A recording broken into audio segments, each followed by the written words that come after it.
Tawagin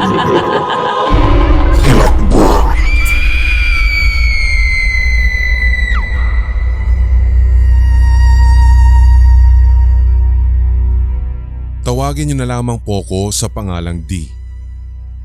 Nagsimula po akong makinig sa inyo sa pamamagitan ng Spotify this past summer to keep myself from falling asleep while driving 3 to 4 hours sa traffic patungo po sa bahay ng aking kapatid sa Long Island. Simula po noon, every week na po akong nakikinig sa inyong kwento. And speaking, nais ko rin po mapakinggan ang kwento ko sa inyong platform. Mabilisan lamang po na background, Sir Red. Ako at ang aking pamilya po ay nag-migrate dito po sa Estados Unidos when I was 10 years old pa lamang. Kaya pasensya na po sa mga tigapakinig kung sakaling baliko po ang aking Tagalog. Ang pagpaparamdam, yung pagpapakita, yung mga naririnig at maging yung mga pagpapaamoy ng mga bulaklak o pabango ay naging pangkaraniwan na po sa akin simula nang ako ay bata. Mas tumindi po ito, Sir Red, nang tumungtong ako sa edad na 14. Ito pong unang kwento ay siyang unang pagkakataon na malinaw kong nakita ang isang espiritu sa aking harapan. Nung ako ay 14 years old na, tulad ng nabanggit, kami ng aking pamilya ay nakatira sa isang 2 palapag na apartment sa New Jersey. Isang gabi noon nang magpasya kong magbasa sa taas ng hagdan. Nasa kanan ng tuktok ng hagdan yung banyo namin doon. Katabi nito ang mga pintuan ng mga kwarto sa naturang palapag. So since nagbabasa ako ng libro, napatingin po ako sa baba ng hagdan. Ewan, pero nung time na tumingin talaga ako sa gawin ng hagdan, Sir Red, naramdaman ko na parang may nakatingin din sa akin sa taas. Alam kong tulog na lahat ng tao sa bahay at wala akong nadinig na pagbubukas ng mga pinto sa mga kwarto.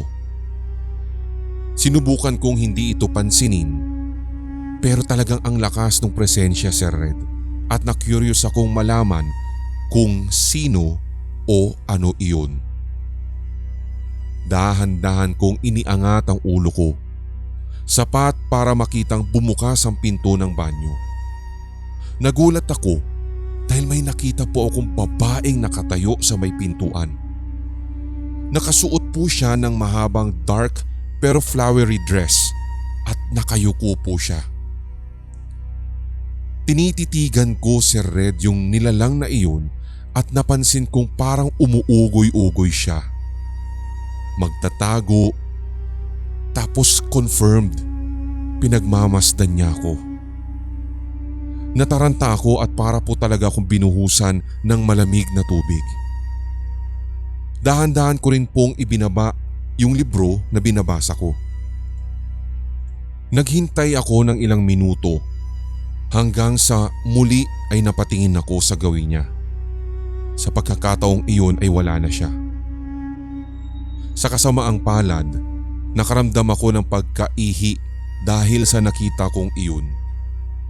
Wala ding choice dahil yung banyong pinagpakitaan niya o kung saan siya tumayo ay ang tanging banyo na pwede kong magamit. So ang ginawa ko, pinakalma ko ang sarili ko. Pumunta ako sa banyo at umihi nang nakabukas ang pinto. Nang matapos ay naghugas ako ng kamay, nagtuyo at tumakbo na agad sa kwarto at nagtalukbong. Kinaumagahan, kwento ko sa aking nakababatang kapatid ang nangyari at nung gabing iyon, narinig ko rin siyang nagkwento sa aking mga magulang. Tinawag ako ng nanay ko at hiniling na isalarawan ko ang nakita ko. At ang sabi niya sa akin, malamang ay ang aming lola sa tuhod na namatay kamakailan at inilibing sa Pilipinas noong nakaraang gabi din ang nagpakita at dumalaw sa akin.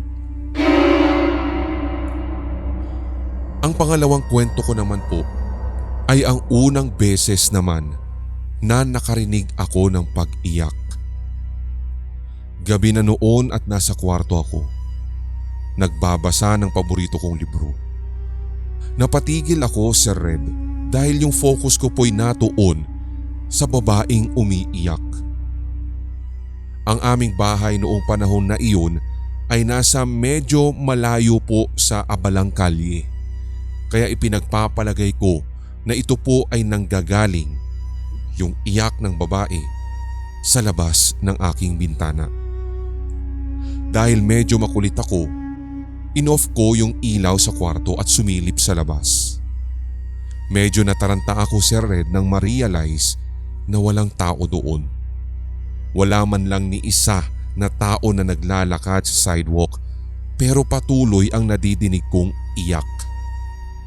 Sinubukan kong alamin kung saan ito nanggagaling. Sinundan ko ang tunog hanggang sa napagtanto ko na nanggagaling iyon sa labas ng pintuan ng aking kwarto. Inilapit ko ang kaliwang tenga ko sa pinto at laking gulat ko talaga dahil yung iyak ay parang nanggagaling na sa kabilang side. Nagpatuloy pa po ito ng ilang minuto. Hinintay ko talagang huminto bago ko binuksan ang pinto ng kwarto. Hanggang sa wala nga akong kahit na sinong nakita sa labas. Ang aking nakababatang kapatid na lalaki ay nasa kanyang silid.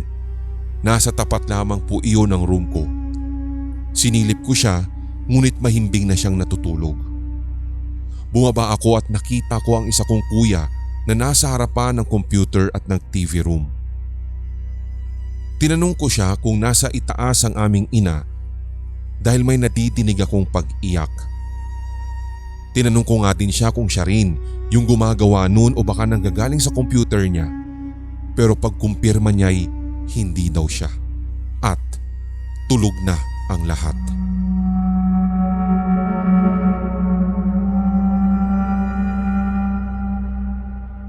Ang huling kwento ko naman ay noong ako'y naninirahan sa Southern California. Matapos ang aking trabaho, karaniwan po kasing dumediretso ako sa bahay ng aking tiyuhin upang makikain ng hapunan. Nang mangyari ang kwentong ito, ang aking tiyuhin at ang kanyang pamilya ay nakatira sa isang paupahang bahay na marahil ay itinayo pa noong 1950s. Nasa transition sila sa pagitan ng pagbebenta at pagbili ng bagong bahay at nagpa siyang magrenta lamang muna sa panahon ng paglipat. Ang makakita kasi ng isang espiritu na dumaan sa mismong harap ay hindi daw talaga pangkaraniwan sa bahay na iyon. Gayunpaman, may isang gabi na talagang naggulat ako, Sir Red. Wala po kasing masyadong kakaibang nangyari ng kabuuang gabing iyon hanggang sa umalis ang aking nakatatandang pinsan. Ang kanyang asawa, kasamang anak na babae at ako. Hugis letter U yung driveway papunta sa bahay at palagi ko nga pong ipinaparada o iginagarahe yung kotse ko sa kanang bahagi ng driveway na iyon na yung hugis U. Sa harap ng aking sasakyan ay nakaharap ang gate sa kalye at sa likod nito ay ang garahe na may motion activated lights. So sabay kaming lumabas ng bahay. Nagsimulang magtungo sa magkahiwalay naming sasakyan. Pagkarating ko sa driver's side ng kotse ko, napansin ko po na may madilim sa harapan. Sapat talaga yung dilim nito, Sir Red, kung saan alam kong hindi ako makaka-move forward. Ilang segundo rin akong nagproseso, ngunit nang mapagtanto ko kung ano iyon, napasigaw na lamang ako at lumabas na sasakyan at tumakbo papunta sa aking pinsan. Ang sabi ko, may nakatayong maitim na figura sa harapan ng sasakyan ko. Para itong bata, Sir Red, dahil mas maigsi ng isang talampakan ito kaysa sa akin. Walang detalye dahil talagang napakadilim nung figurang nakatayo, as in literal, at pulgada lamang ang layo nito sa mukha ko. Pagkatapos ng ilang minutong pananahimik, nagboluntaryo ang pinsan ko na hilahin yung kotse ko palabas ng driveway para tuluyan na ako makauwi. Iyon yung una at tanging pagkakataon na nakita ko yung madilim o maitim na figura. Pagkatapos ng gabing iyon, nagpatuloy ako sa pagpark kung saan ako nakaparada dati. Pinipilit ko talagang alisin sa aking isipan ang naganap nung isang gabi. Ang maitim na figura ay parang isang pilyong batang lalaki. Actually nga Sir Red ay pinangalanan ko siyang Brian. Sinubukan nga din po naming magsaliksik kaugnay sa kasaysayan ng bahay pero wala po kaming nahagilap.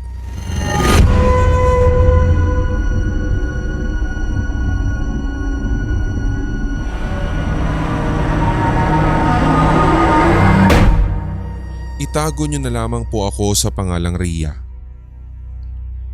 Dahil ako po ang panganay, madalas ay sa akin po ibinibili ng aming nanay ang pag-aalaga sa bunso kong kapatid. May isang araw po na talagang hindi ko malilimutan. Ito po yung araw na iniwan ko ang aking kapatid na natutulog sa duyan para ako ay lumabas at makipaglaro. Bored na bored din kasi talaga ako sa loob ng bahay, Sir Red, at since malaya naman dapat akong maglaro at natutulog yung inaalagaan kong bunsong kapatid, talagang sumibat ako. Nangyari naman ang pakikipaglaro ko sa labas. Pero nang aking balikan ang aking bunsong kapatid sa aming bahay, ay laking pagtataka ko kung bakit merong umiiyak. Ang unang inakala ko nga ay ang aking ina iyon, pero nung hinanap ko na sa loob ng bahay, nakumpirma kong wala pa doon si nanay. So binalikan ko ang aking kapatid.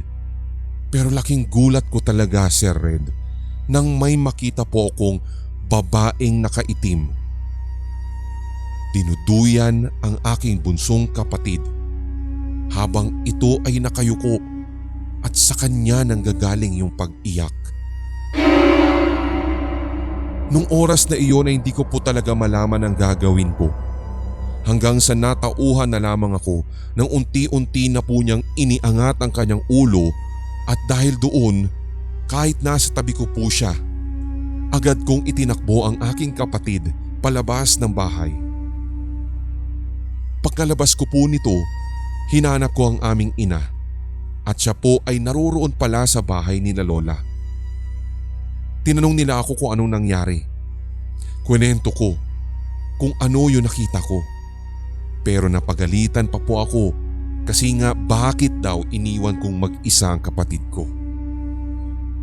Ang sabi ni Lola, maaaring yun daw ang kaluluwa nung babaeng nakatira sa silong ng bahay na katabi ng bahay namin. Namatay nga daw po ito sa hindi malamang sakit.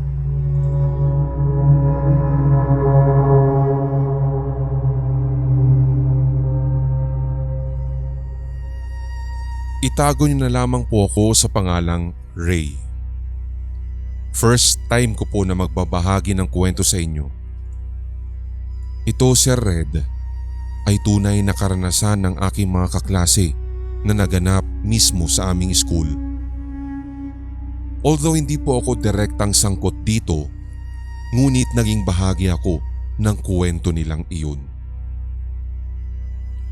Naganap po ito noong November 13, 2023. Tandang-tanda ko na isang maulang hapon iyon, dakong alas 4. Ang dalawang kaklase ko na sina Lai at Enz, hindi tunay na pangalan, ay galing sa kabilang campus na kung tawagin namin ay Annex. Dahil meron po kasing event sa building na iyon at papunta na sana sila sa main campus. Umalis sila doon dahil nais nilang magpahinga at hinahanap din nila ang isa pang kaklase para maisabay na nga nila sa pag-uwi. Pagdating sa main campus, nakita nila yung hinahanap nilang kaklase na naroroon nakatambay sa stage o sa covered court ng paaralan. Subalit bago daw sila magtagpo, napagpasyahan muna nilang pumasok sa aming classroom para umupo at magpahinga saglit. Habang nagpapahinga ang aking mga kaklase, naisipan nilang gumawa ng kalokohan dahil bored din po sila. So kinuha nila yung chalk at nagsulat sa blackboard. Hindi nila iniisip ang mga posibleng epekto nito. Isinulat nila ang kwento ng isang taong namatay at humihingi ng hustisya sa kung sino man ang pumaslang sa kanya. Ibinunyag pa nga nila doon sa sulat nilang iyon na ito ay biro lamang. Isinulat din nila ito sa iba't ibang sections, mula sa second floor hanggang sa fourth floor ng school. At nang maabot nga nila yung huling section sa fourth floor, doon na po bumigat ang kanilang nararamdaman. Kakaiba ito sa mga unang sections o unang classrooms na pinuntahan nila. Bagamat naramdaman na nga nila iyon, nagpatuloy pa rin sila sa ginagawang pagsusulat at hindi nga nila masyadong binigyan ng pansin ang tila kakaiba doon sa classroom na yun. Pagkatapos po nilang magsulat, bumaba na sila sa second floor kung saan matatagpuan ang aming classroom. Naroon, napansin nila ang isang pulang payong na nakasabit sa bintana. Nakakapagtaka dahil hindi daw nila ito nakita nung naroroon sila at nagpapahinga. So kinuha na lamang ni Enz iyon at pagkatapos ay ginamit. Subalit biglang kumidlat at lumakas ang hangin kasabay ng paglakas ng ulan. Nagtakbuhan sila pababa dahil sa pangyayaring iyon at nagtungo sila sa covered court. Hanggang sa nasalubong nga nila si Iska, hindi tunay na pangalan. Si Iska na meron din daw pong kakaibang nararamdaman sa school. Nang makarating sila sa covered court, kasama si Iska at iba pang kaklase, nagdesisyon po sila na magtungo sa kantin, kaya natira na lamang sina Enz at Lai sa stage. Nung bumalik na si Iska sa stage, meron siyang nakitang kakaibang bagay na ibinahagi kina Lai at Enz. Ito ay isang babae, naliligo sa sariling dugo, labas ang mata at naroroon sa stage. Nang marinig ito ni Lai at Enz, nagtinginan sila. Hanggang sa naisip ni Enz na kumuha sila ng litrato doon. Umaasa na may mahahagip o makikita na kakaibang bagay sa kanilang cellphone. At totoo nga, may nakunan silang anino sa litrato at para nga silang sinisilip. Ito yung muling nagdulot ng hilakbot sa kanila. Ibinahagi ni Enz kay Lai ang kwento ng isang babaeng namatay sa paaralan ilang taon na ang nakalilipas. Ayon sa kwento, ang babaeng ito daw ay sinaktan at inabuso at dahil dito siya ay pinatay. Nang marinig ito ni Iska, nagtugma ito sa isinulat sa blackboard at nag-udyok sa kanila na magbigay ng tulong.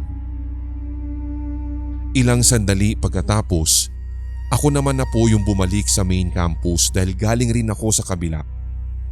Kasama ko ang ibang kaklase na gusto ring magpahinga at ang iba naman ay may bibilhin sa daan papunta ng aming eskwelahan.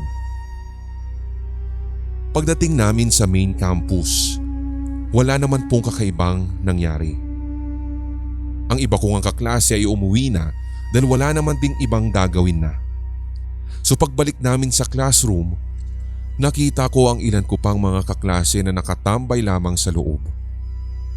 Ilang sandali nito, lumapit yung school guard sa classroom at sabi kailangan na daw niyang ilak ang mga ito dahil malapit ng maggabi. Kaya napilitan kaming lumipat sa covered court para doon na lamang magtambay. Mag-aalas 5 na nga iyon at dahil nga maulan, madilim ang kalangitan. Kinailangan ko na ring bumalik sa kabilang campus upang malaman na rin ang resulta ng aming performance sa event. So sumama ako sa kaibigan ko sa kabilang section at nagtungo nga kami. Sa kaganapan na wala ako sa main campus, marami daw po silang na-experience na kababalaghan lalo na sa may stage. Merong nakitang itim na anino na para nga daw pong sumisilip. Hindi ko alam ang mga sumunod pang nangyari pero nagdulot din ito ng kakilakilabot na karanasan sa akin. Hindi ko pa pala nasabi na noong naroroon din ako sa main campus para magpahinga, wala po kaming nakitang nakasulat sa blackboard ng classroom namin. Isinulat nila Lai at Ens ito bago pa po kami makarating doon sa classroom. Kaya papaanong wala na kaming nadatnan. Sabi naman din nila Lai at Ens, hindi naman daw nila ito binura. Wala din pong nakitang sulat sa ibang blackboard sa kabilang classrooms. Kaya ganun na lang ang pagtataka ni Lai at Ens kung bakit wala na yung mga isinulat nila. Hindi naman daw talaga nila ito binura matapos nilang isulat. Ang isip nila ay baka yung multong nagpapakita o maaaring nagambala nila ang may gawa noon. Makalipas nga po ang 2 araw, bumalik kami sa klase at doon ikwento sa akin ni Lai at Ens, pati na rin ng ibang nasangkot ang mga kababalaghan na nangyari sa kanila. Nagkaroon ng kaguluhan sa kanilang classroom. Balak nga din po namin sanang ipaalam ito sa aming advisor ngunit hindi na muna namin nagawa. May mga kaklase rin kaming nakakaramdam sa kung anong naramdaman nila nung umakyat sila nung araw na iyon sa 4th floor. Yung mga kaklase ko nga rin iyon ay nagkwento na simula nga daw po yung araw na ginawa nila at tumambay sila doon nung hapon ay parang may sumusunod na daw po palagi sa kanila. At kahit tuloy ako ay nangilabot. Isang kaklase ko pa ang nag-isip ng paraan para matigil ang mga kababalaghan.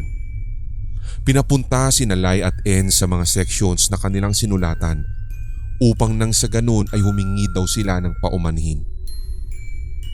Ilang araw matapos ang pangyayari, nananatili pa rin ang takot sa isipan ni Lai at Ens pati na rin ng ibang mga kasama nila at ako'y nangingilabot pa rin hanggang sa ngayon. Nagtuturuan na nga sila ng sisi sa kanilang ginawa, ngunit sa kabila ng hilakbot, nais lamang nilang manalig at humingi ng gabay sa Panginoon upang sila ay maprotektahan. Umaasa silang sana'y magkaroon ng kapayapaan ng kaluluwa ng babae na tila nagambala nila. Sana nga po tuluyan na ring manahimik ang kaluluwang iyon sa aming eskwelahan.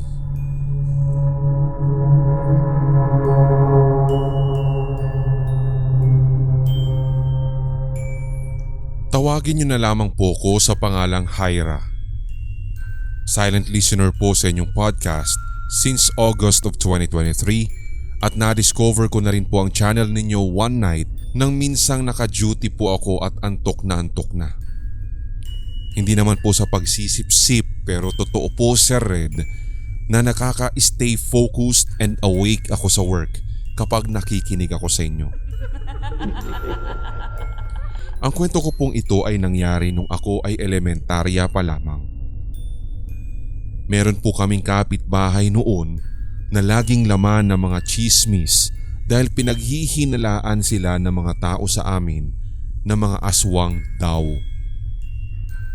Naging kwento-kwento at nagpasalin-salin na iyon Sir Red.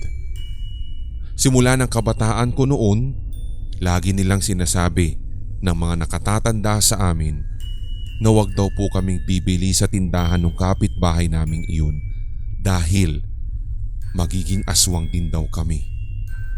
Natatandaan ko nga din po sa mga kwento nila na gumagawa nga daw po kasi ng mga homemade na paninda tulad ng minatamisang sampalok at kung ano mga kutkutin itong kapitbahay namin na pinaparatangang aswang. Ang sabi nung ilan sa mga nakatatanda pa, baka daw may hinahalo silang laway o kaya naman kung ano-anong klaseng mga ritual, kaya wag na wag daw kami bibili sa kanila. Sa katunayan ay nakapasok na rin naman po ako sa bahay nila noon. Wala naman din pong masamang nangyari sa amin, pero sobrang creepy yung loob ng bahay dahil may kadiliman, gawa nga din po ng hindi ganoon kaliwanag na bumbilya nila. Hindi ko nga din po alam kung ilang watts lamang yun, pero ito po yung mga typical na mga yellowish pero dim light. Lahat silang pamilya doon ay mapuputi naman ang kompleksyon at lagi nga din po silang balot na balot kapag lumalabas ng bahay. Ang mas nakakapraning doon, Sir Red, tunay na nagsi-shades, nagja-jacket or nagbabalabal po sila kahit hindi naman po malamig ang panahon. May kumalat nga din pong kwento na yung pinakamatandang miyembro ng pamilya nila, which is yung lolo na uugod-ugod ng maglakad sa umaga, ay bumibilis daw at parang wala nang iniindang sakit kapag kumakagat ang dilim.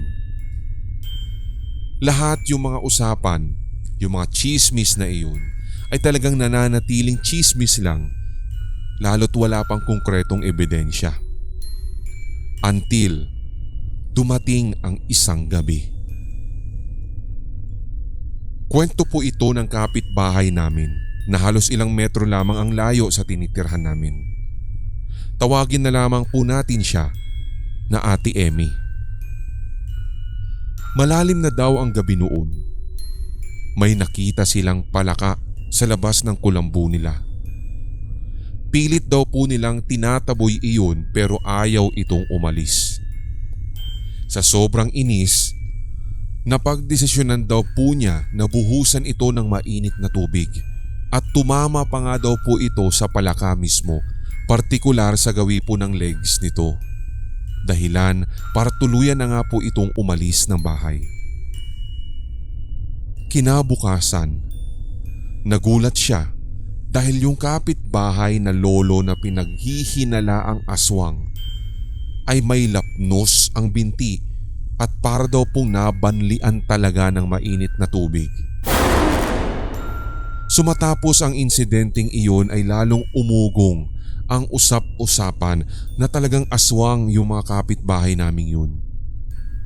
Ilang araw ang lumipas, tuluyan na daw po silang lumipat ng bahay, pero nananatiling misteryo pa din magpasa hanggang ngayon kung tama ba ang pinag-uusapan ng mga tao dito sa amin o kaya pure coincidence lamang.